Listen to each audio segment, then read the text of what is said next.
আজকের দিনটা আমাদের কাছে খুবই স্পেশাল।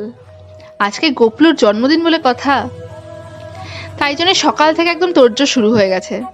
গোপলু যা যা খেতে ভালোবাসে সেই সব কিছু বানানো হচ্ছে।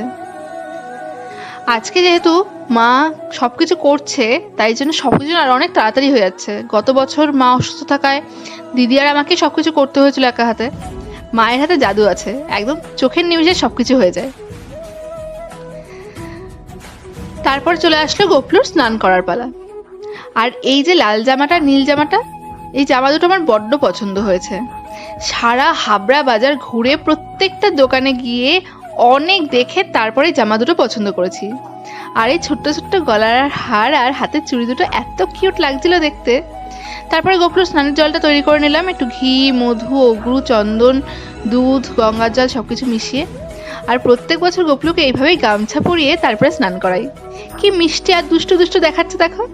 তারপরে গঙ্গা জলের মধ্যে একটু অগ্রু আর কিছু গোলাপের পাপড়ি ছড়িয়ে নিলাম। তারপর একে একে ওদেরকে জলের মধ্যে বসিয়ে দিলাম।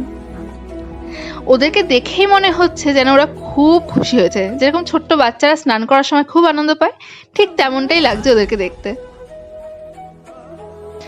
দুধ দিয়ে ভালো করে স্নান করিয়ে নেওয়ার পরে তারপর একটু পরিষ্কার গঙ্গার জল দিয়ে ভালো করে স্নান করিয়ে নিয়েছি, যাতে গায়ে ঘি মধু কিছু লেগে না থাকে। তারপরে শুকনো একটা গামছা দিয়ে ভালো করে মুছিয়ে নিয়েছি।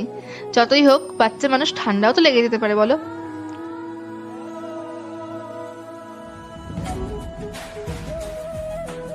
তারপরে ছোট গোপালটাকে এই নীল জামাটা পরিয়েছি।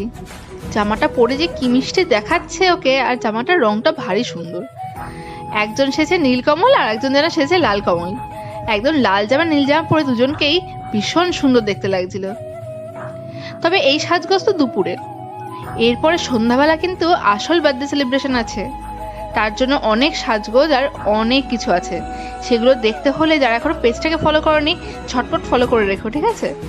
আর যারা ইউটিউব থেকে দেখছো তারা কিন্তু চ্যানেলটাকে সাবস্ক্রাইব করে রেখো।